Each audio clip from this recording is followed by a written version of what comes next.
sen tasdik ediyorum. Miracınla şeref bulduk sultanım. Mescid-i Haram'da cümle melekler nurlu sefer için Habibi bekler. Mescid-i Aksa'yla başladı sefer, bekliyor yolunu cümle nebiler.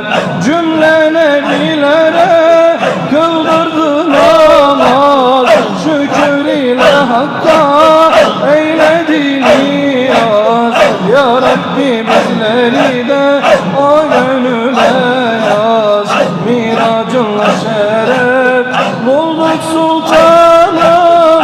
Zamana mecana sesleniyorum.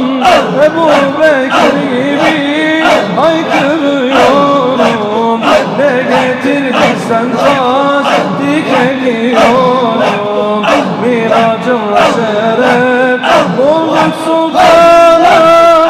Zamana mecana sesleniyorum. Ebu Bekir gibi haykırıyorum. Ne getirdiysen tasdik ediyorum.